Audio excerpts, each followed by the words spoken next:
Well, my voice is back and we can get back to normal service today because we have got a big triple header. We're going to start again in style with three top of the table clashes back to back. The top seven of League Two is separated by 5 points, and today we're facing three of them.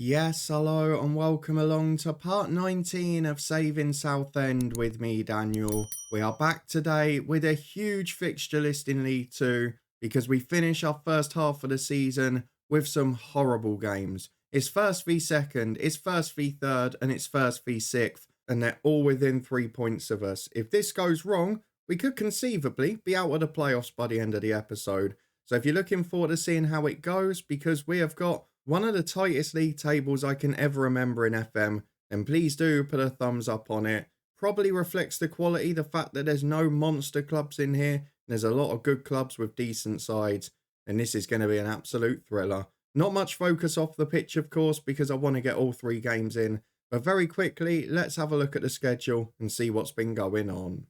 I should mention as part of that if we have a look at the transfers, we did have the expected goalkeeper change. So just after the last episode, and D went on loan to Torquay. He's doing okay in the National League there, 3 clean sheets in 4. And then Joel Coleman, former channel hero, he's come back in. I remembered I had him at Woking in last year's stream save. I remembered the name from somewhere.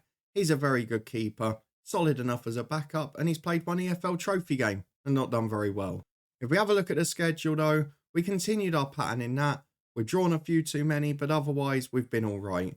So you were with me for Walsall in the FA Cup and for Notts County. After that, we had a bit of a rocky spell. The first game after the last episode, as always seems to be the case this year, we lost it 2-1. Saxon early scored, but we were already 2 down. We finished our miserable EFL trophy campaign with a 2-1 defeat against Arsenal's youth team. Jimmy Gower, a player we've had on this channel before, but Harry Cardwell scored our goal there. We then played Tranmere at home. We won 2-0. Aaron Presley doing what he does best. Then we had a bit of a disaster in the FA Cup because on the Wednesday night in the replay, it went all the way to extra time. And while I rotated a bit and bought some players off, those that came on at the hour mark were obviously knackered by the end. Aaron Presley did score the 2 goals that mattered though. At home to Cambridge, a 2-2 draw, bit of a hangover from the weekend. We did do well to fight back from 2-1 down. Presley got the opener for us and Dewenny got us a point. A 2-1 win at Grimsby wasn't vintage, but it was a result. Again, it was Presley and Dewenny, and if you look, 2 goals in a minute to turn it around. It was a really important game. We started with the away tactic, but then decided to go 4-4-2 at 1-0 down because of the players that were fit on the bench, and in the end, it worked a treat, so very happy with that.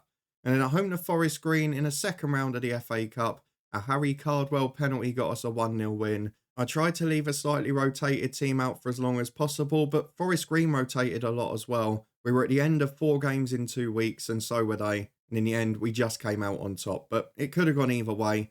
And our first choice goalkeeper, Daniel Rose, one of the best players on the pitch again. That means in the next episode, we've got a 3rd round draw, and for the first time, we are playing Premier League opposition. And not any Premier League opposition. Everton, you might think, oh, that's winnable. 3rd season in this save. They finished 7th last year. They're in the Europa League. They're 8th at the moment. Dominic Calvert-Lewin has missed 2 games in 2.5 years, and he is scoring goals galore. This is not the Everton you think about in real life, albeit Sean Dyche is doing well with them now. But this is the spell we're worried about. We play 2nd, 6th and 3rd in succession. Correct me if I'm wrong, but I think they are 3 of the 4 remaining teams that we haven't played yet this season, and it doesn't bode well. But the good news is after that, we've got home games against 18th, 20th and 19th. So this is the spell we've got to get through. And then the 3 after are hopefully ones we can push our way back up. For now though, all is looking good. We're as competitive as I could have hoped to have been at this stage of the season. We got to the top of the league, albeit 9 points puts us 12th, 3 points puts us in 6th. Today we'll find out which way we're going. Let's go and have a look at the fixtures because it is Doncaster at home to begin. First v second, 38 points, plays 38 points. Goal difference is all that separates us. They're going 4-3-3. We're going aggressive at home. Let's go and get into it. Pick our 11. We'll be back in a minute to run through it. So a few returning heroes today and a bit of rotation due to the match load. I'm trying to prevent injuries and so far we're doing okay. Touch wood. Let's see if we can keep that up today as we've gone for a fairly strong side, but one or two who may not have started otherwise. So I couldn't drop Parker. I couldn't drop Erin in midfield. But I have made the rotation at left back. Tomlinson's back to fitness. He's in with early dropping to the bench. And then much the same with the centre halves. We've gone for Baggott to drop out and Daniel Cox onto the bench again, just to rest people a little bit, because this game's all right. We've got a week after it, but then it's 5 in 2 weeks, which is very difficult. So this is the team we've gone for. The only other change that you probably didn't expect is Dewenny up front for Dans, but that's because Dans has been out of form in recent weeks and Dewenny has scored a couple of big goals recently. So I'm going with confidence. I'm going for him, and this is the 11 in full. It is Daniel Rose between the sticks with Matheson and Tomlinson at fullback. Parker and Kingdon the centre halves, Hilton and Ferry out wide, and then Erin and Titchmarsh in centre midfield with Dewenny and Presley up front. Aaron Presley is the man this season. 20 goals in 18 appearances, 15 starts from that as well. I mean, what a player he's been. He's taken over the mantle from Cardwell, and he's still scoring goals too. It's a pretty good combination, isn't it? Let's go and get through to the first of the triple header and see what result we can pick up. Well, 3 changes for our visitors from last weekend. Grant McCann doing a very good job there at the moment, and it looks like they're going to be in the promotion race for the long haul. So let's get into the first half, loving the EFL graphics still, and see if we can pick up points. I mean, I'll be honest with you here at the start of this, it's about not losing ground. I would take 3 draws at the start here, and then win your 3 afterwards against the bottom half teams at home. That's not really how football works, but I'd happily take it. It's been a quiet 20 minutes here so far, and long may it continue, albeit we've got about 9,000 fans to entertain now, as they've got the ball at the back into Jedji in midfield. He finds Bevan in defence and it's up to close, but you can see we're happy to press them. We've kind of got this tactic nailed down now. We do still concede goals, and we might do from this highlight, so don't go in your face, but we do generally press a lot higher now, as it's a cross goal and it is 1-0. We try and press them on the halfway line. It's not worked on this occasion. You see, we sit off and then they get to halfway and we engage. But we are still a little bit susceptible through the middle. Both fullbacks are returning from injury. They're not fully fit, which is a bit of a problem. And you can see Parker's knackered. And maybe, in hindsight, I should have left him out. You can see Tomlinson's picked up a knock there. Says a bruise, so it shouldn't get any worse. But I think I might change both of them at half-time. At the moment, we're struggling. Is that Presley with a knock as well? Forsyth with a free kick. It's a penalty. Oh, it's unravelling. This is the reason I've come back for a triple header here, because we've had a relatively friendly run of fixtures, we've got to be fair, and we've got a relatively friendly one afterwards. But this top 7 are strong, and Doncaster are showing why here. Maybe we've gone wrong playing 2 in midfield, but I wanted to be aggressive after what happened with Walsall, and it doesn't appear to have worked. We're going to make changes at half-time. Maybe I should have made more at the start. Fitness appears to be more important than quality this year. We're going to get most of them motivated. Tomlinson off for early. Cox on for Parker. And then Hilton's been poor as well. So we'll bring on Billy Vigor. 3 changes made there. I might switch Dewenny to out wide. I'm going to do it. They're my 3 changes. Let's see how we go. Well, I've got to be honest with you. An hour on the clock and we are showing nothing at the minute. I'm going to push forward Dewenny a little bit. Just see if we can get more attacking intent. I'm also going to bring on Morehouse for Earing, who's been poor and is struggling physically. And Presley is the other one. I'm going to go for it and bring on Harry Cardwell. He's not as good, but he's scored a lot of goals off the bench this year. And we know he's a reliable man. We know he responds to us.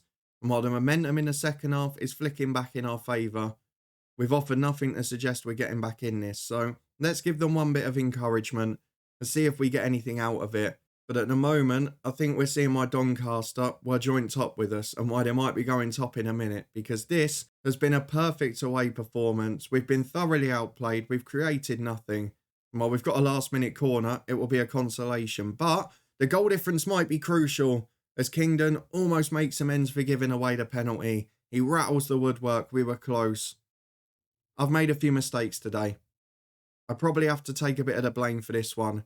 Reminds me of the moment last season where I put Hilton on that penalty and he ended up missing it. It cost us our unbeaten run of about 3 months, but the lads are fired up. They've responded well. We knew this was going to be tricky. So let's get ahead to the next one. We've played second place Doncaster.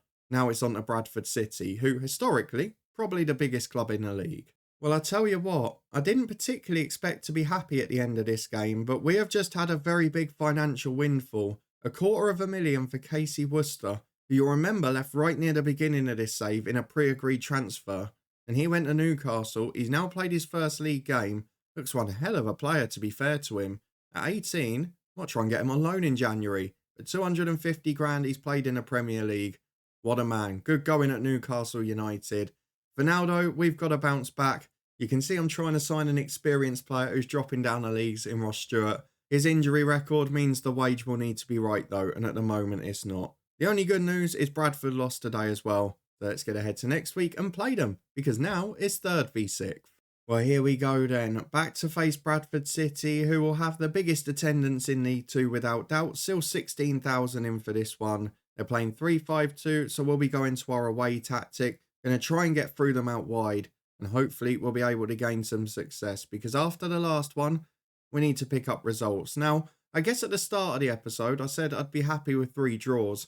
So as long as we win one of these games, I'm not going to be devastated. We've got a good run after, but we're going to need to adjust this, get into our right shape. We'll be back in a minute to run through the team.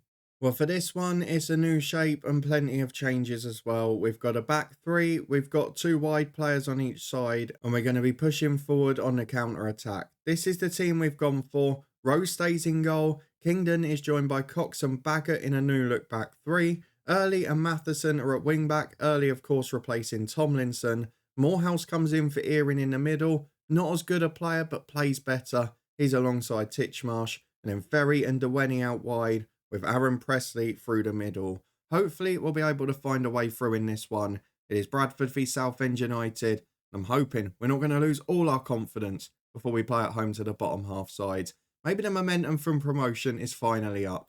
As we go into this one, it is 5 changes for Bradford, who also lost last week away at Sutton 1-0. They've made changes and again look like they've changed shape a bit. Good players dropping out in Mason, Smith and Williams.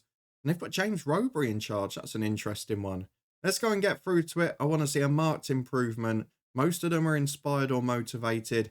Now can we get the response we need? They're lining up the way we thought they would. They have got a sub-goalkeeper in Keeley, who is one we tried to sign in the summer. But we're not going to worry about that for now. Forest Green, one of the top sides, are ahead. And Bradford are on the ball. Cook's beaten to it by Kingdon though. And Morehouse up to Presley. This is where we can count up with the extra man wide. And Morehouse finds him in Saxon early. Carries it down the line. Ferry's making a run. Morehouse finds him. Ferry's in. That's a brilliant goal. Wonderful, wonderful football. And that is the way this tactic should work away from home. You soak up pressure in the middle. You have the extra man in the defensive area. You don't press quite as high. And then when you get it back, you counter at speed. And you counter out wide. Because there, one cut in. Then Ferry went and made an overlapping run. And you just don't know what to do when you've only got one wide player out there, as Bradford have. But they're straight in with Cook. And we've made a mistake at the back. It's a brilliant block from Daniel Cox. To be fair, Baggett, he's not quite up to full fitness. And he has had a few poor moments. But the following he gives us, he's skipper in the side today. And when he is fully there, he's going to be one hell of a player. At 23, he'll still improve as well. But at the moment, it's a bit of a smash and grab on the road. We've had 1 shot on target, 1 goal. And that's why I brought Morehouse in. He just creates something. He's got a bit more legs than Earing as well. And it is a point where I probably have to say goodbye to some of the National League legends. Jack Earing, Dan Mooney. Are they good enough now? The squad players this season just about. But for the future after this year, particularly if we do go up, probably not. We'll tell the lads we're pleased at half-time. We've been efficient. We've restricted them to not a lot. I'm not sure how they're listed as no shots on target, because the one the defender blocked was definitely hitting it. As Presley finds Morehouse at the start of the second. Oh, he's almost scored. Brilliant play again. He loves getting into those positions. He's just so natural at it.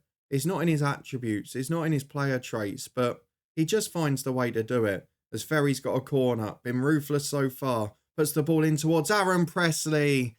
That's what we're used to seeing. Even in games we're not playing well, Aaron Presley will pop up with a header. And given the fact we've got 3 games in a week here, we can stay safe to the 70th minute, or we'll make sure that boy gets a rest, because he's going to need it. We need him to stay fit. It looks like we're making amends, and We're showing that we are contenders here. Presley is already knackered. I'm not risking it. Harry Cardwell is a very good backup at this level. He comes on, he offers quality in the air. We'll keep him there. Kingdon, are you close to a ban? No, you're not, so we'll get you a rest as well. To be fair to him, he is getting interest from Shamrock Rovers. They offered about 200 grand, but I'm not taking it. It's not enough money for him. Lewis Lomas will come in. And of course, now there's no pressure to, because we got $250,000 for that youngster at Newcastle. Duenny is also going to come off because he's not had the best game. We'll bring on Sonny Hilton for him.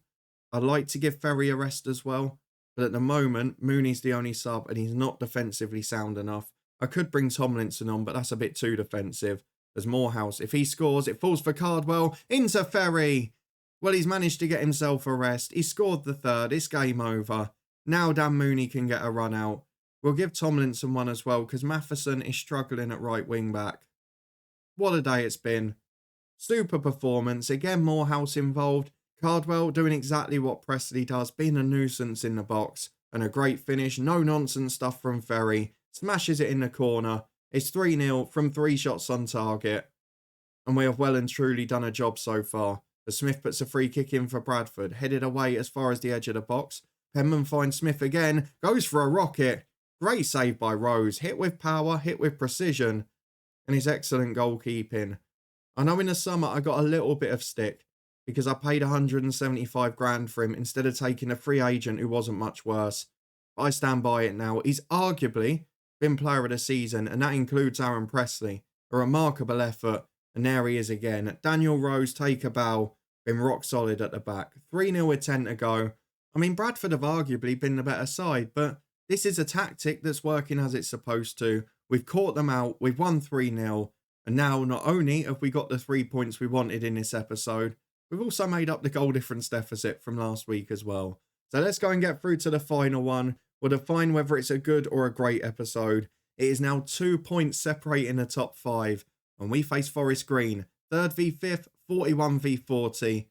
Oh, this is going to be one hell of a race for promotion. Let's go and get to the last one. Forest Green 1-2-1, and we stop them winning again. Well, apologies to come back again, but we've actually done the opposite of the last game, which is we've come back frustrated despite a great win. Because Jayden Dans has thrown his toys out the pram about not playing enough games from the start. Now, he's been available at the club for 15 games. In fact, that's when he signed, 15 games ago. And he's played 7 from the start. Now, he's been injured for 3 of them. So that's 7 out of 12 games, over half. I'd argue that's a regular starter. He's disagreeing with that at 19 years of age and has forced his way onto the transfer list by request. That's despite the fact I said, yeah, I'll play you. I'll give you your first team football. And he went, I don't want to be the latest player who you break a promise to. We go to the dynamics. No other players with a broken promise. Explain that one if you can. So Jayden Dans, who was probably going to start in midweek, is now on the transfer list by request. I mean, it's going to be a profit. We signed him for 140 grand. He's wanted by championship clubs. And I'll make sure we get a bit more. Don't you worry about that. But overall, a very frustrating spell. And something that's taken the tinge off our very good win at the weekend. Let's get ahead to the final game though. See if we can rectify that. Well, it's the final game of this marathon triple header and a final top of the table clash. We've actually dropped to 4th because some other teams have played extra games. And we are now playing 6th place Forest Green. And the winner, if there is a winner, will be in the top 3. If we draw, we should be in there as well. But for now, let's go and get ahead to selection. Aaron Presley is absolutely flying. And this game's almost a bit of a rivalry for me. Because if you remember at the start of last season, Forest Green were poaching all the players we were trying to sign at the start of our promotion winning year. And one of them actually worked out being good. Because we went for this guy, Val Adedokan, on the left-hand side. And because we couldn't get him, we ended up with Will Ferry, and the rest, as you know, is history, as you saw in the last game. So let's go and get through to this one. Let's see what formation they're playing. Oh, they're going 4-4-2. They've got Charlie McCann, bit of a legend from our Builder Nation last year as well. What do I go for? I think I'm going to go 4-4-2, match them up. Let's do it. Back in a minute to run through the team. Well, again, our rotation of the squad continues. We're trying to look after people, and I've made a couple of controversial decisions today. I've given Luke Matheson a complete rest at right back because they're playing 2 fairly big men up front, and the option of having a 5'6" fullback that the striker can peel onto is not good. So Scott Morris comes in, better defensively, 6 foot. Let's see what he can do. Parker and Baggott will be the two centre-halves because Baggott is 6'5", much for the same reason. Dan Rose is in goal, of course, is now improving again. Saxon Early over at left-back. Ferry and Hilton the wingers with the same midfield two of Morehouse and Titchmarsh. And then Presley is joined by Jayden Danns up front. Well, if he's going to go on a transfer list, if he's going to force his way out, I'll tell you what, let's make sure we get the most money possible. Go and show me why you should be in this team. Your training performance is good, so now go and prove it. Into the game we go, Forest Green v Southend. And if we win this one, or even if we draw it, I think we consider this a very good episode. As it's 3 changes for Forest Green, including a very brief Luton loanee in Ryan Innes. They have got a good side, they're one of the strongest in the division, and we would expect them to be right up there at the end of the year. A reminder for us though, we have got 3 of the bottom half teams at home after this, back to back. If we can get a result here, even a draw, this sets us up really nicely. So let's get into the first half. It's a good opportunity. We've got an early corner with Will Ferry. We've put all that height in a team, and it's worked a treat. Baggott won the header at 6'5". It hit the defender. Fell beautifully for Titchmarsh 6 yards out. He crashes it into the net. The keeper had already dived to save the first header. And that side was empty. Brilliant start. 5 minutes gone, and we talked about bringing height into the team for that exact reason. And tactically, we've pulled it off again. Now we've got to make sure it sticks. As Bradford are winning, Doncaster losing. That's a little bit weird given what's happened in this episode so far. As Jayden Danns puts in an awful cross, but it's headed away poorly. Hilton's cross deflects, falls for Danns. He hits the inside of the post, and I have no idea how that's not gone in. It's the inside of the far post, curls back around the line, and goes out on the near side for a goal kick. Almost defies the laws of physics, but to be fair, we've started this game fantastically. Forest Green probably out of puff, and I mentioned this at the start of the season again. The fact that we're now able to rotate and virtually have backups that are the same quality. And you see why Jayden Danns complains, because our backup team and our starting team, our team in our 2 different formations, everyone's virtually a 3-star player or 2.5 star. And there's only a few little stragglers that are emergency backups. So we've got a really strong squad. We've got strength in depth. And while our first 11, as you saw against Doncaster, when everyone's had a week off, is not as strong. It's almost the reverse of our first season when we had minus 10 points and a transfer embargo. We had a great 11 then, but no depth at all. Now we've got a pretty average 11, probably an 11 that could compete for the playoffs. But our backup 11 could do the same. And that's the difference at the moment. As Barnes has got the ball in goal for Forest Green, it's a big one downfield. And hopefully we can deal with that, though Parker's made a mistake. I'm going to have to send him on holiday after Christmas. He's struggling a bit. He's played under 21 games. He's just out of puff. And Hilton makes the challenge but doesn't win it. Here's Robson on the left. Cuts it across for Overton. And it's 1-1 right at the start of the second half. It's an individual error from tired legs. And again, that down to me for team selection. We've dominated the game. It's 1-1. That was a great chance Forest Green had there. But now can we bounce back and show how good we are? Because at the moment, we've got to back up our first half performance. With an hour gone, we're struggling to do that. The 2 wingers have actually been awful today. So I'm going to bring on Tomlinson. And I'm going to push Early further forward. I'm going to take Hilton off for Dewenny. I'm going to give it 10 more minutes before making any further changes. Maybe at right back we've been cost a bit by playing Gus Scott Morris because he got done out wide there. But Matheson had to have a rest again because otherwise we just have so many tired legs. Parker is going to have to be one to come off, I think. But then I'll have 2 left-footed centre-halves as Hilton gets it up to Presley. Good football from him. Holds it up wide for Scott Morris. Now he gets forward. Great ball to Ferry. Not come off yet. And his final contribution should have been to score. It's straight at the goalkeeper. It's a very good save. And Dewenny will put the corner in. Up to the back post. Barnes punches as far as Tomlinson. Down the right side of the box. Chance to cross. Got to get it in. Dan scores. Oh, you couldn't write that script. Jayden Danns might have scored the winner here. The man who's unhappy he wasn't starting. He pushed himself on the transfer list. I said, go on then, have a start. And he scored a cracking goal. A very important one. He's hit the woodwork as well. Yeah, he might be proving me wrong here. Scott Morris finds Dewenny. Mind you, if he keeps scoring, he'll keep playing and it'll be problem solved. As Morehouse finds Titchmarsh. Over the right to Dewenny. Great ball in. Oh, he's missed a sitter now. I take back everything I said. Jayden Danns has just missed half an open goal from 4 yards. Our expected goals is 4. It's a phenomenal attacking performance on the road. Presley is knackered, he'll come off for Cardwell. But with the home games coming up, we can probably afford to start Cardwell a couple of times. Erin will come on for Morehouse, who struggled a bit more today. And then do I go 2 left-footed centre-halves? Not yet. We'll wait until he's really knackered. 20 minutes to go, we've got the ball at the back. And Parker finds Scott Morris, who plays a 1-2. Do not give it away again. Into Erin. Good football to Dewenny. Up to Cardwell. Danns is making the run. Doesn't get there. He's starting to prove me right again now, isn't he? Omatoy, what pace, what quality. Airlie does really well. That's why we've got 2 fullbacks on out there. Scott Morris finds Dewenny. Now he can counter down the side where we're more of a natural threat. Knocks it past the fullback. Runs past him with ease. Brilliant stuff. Ball into Cardwell. Great save again. I mean, our keeper's kept them in it. 4.5 expected goals. How is it 2-1? How is it 2-1? We've got a problem with our final sub because Early is knackered and he's got an injury. Vigor will come on. Who's better off the left-hand side? Vigor is mainly right-footed. Dewenny is mainly the same. But he's having such joy on the right that I'll just bring Vigor on the left. I could have pushed Tomlinson up and put Cox left back, but that's a little bit too defensive. So for now, let's stick with it. We have been a constant threat in this game. And if we'd taken some of the great chances we created, we would A, be about 5 goals up, and secondly, we wouldn't be having a time waste at the end. Fullbacks will go to defensive duties, Dewenny to a support. We'll also put Jack Erin in as a supporting deep line playmaker. And then we'll also go to time waste all the time.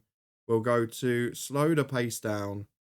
And we're just going to see this out. I feel bad that we have to do this now. 9 minutes. 9 added on. I have not seen that in FM. Maybe they've got the new directive at last. We've got through them pretty comfortably. That is a huge result. I mean, it should have been about 5-1. We were brilliant. But we've won the game. It is 6 points out of 9 against the top sides in the league. And now if we can avoid slip-ups at home to what is essentially 3 of the bottom 7 or 8, we're going to be in really good nick for the rest of this year. We're top of the table, level with Port Vale. 4 points separate the top 6. It's tighter than the start of the episode. How has it got tighter? The top half is still separated by 10 points. It's a mad season. But it's going to be a great fun one to be involved in. We're competing at the top. We're having a good time. And the top half finish looks good. Saxon Early picked up an injury, but it's only 1 to 3 days. So he'll only miss the game at the weekend. Let's have a look, though, at when we're going to be back. Because you all know it's only 4 games away. I cannot avoid our first game against a Premier League team. Everton in the 3rd round of the FA Cup. A top 7 side in Everton. A Europa League side in Everton. Let's hope they've got other priorities, because otherwise it could be a bloodbath. We're going to show that game. We'll do Crew away as well. One of the bottom games away. Could be a banana skin. But if you're looking forward to that one and you did enjoy this triple header, please do put a thumbs up on it. I bet you didn't expect 6 points after the first game, because my word, that was a bit of a stinker. We've bounced back in style. We've had bizarre stuff going on off the pitch. And we also had our youth intake preview, which was rubbish. If you're looking forward to seeing if it is though, and how we get on in our first game against Premier League opposition, and subscribe down below and turn that notification bell on, make sure you don't miss a thing. We'll be back with it in 2 days' time, providing the voice holds up. And tomorrow, in between now and then, we'll be back with a head coach. You can find that playlist, yesterday's pre-recorded special on youth development, and a Twitch channel and football podcast all up in the eye above. But thank you very much for watching. Your support is hugely appreciated. The triple header has gone pretty well in the end. I'll see you next time. Find out if we can shock the odds against Premier League opposition with the magic of the FA Cup.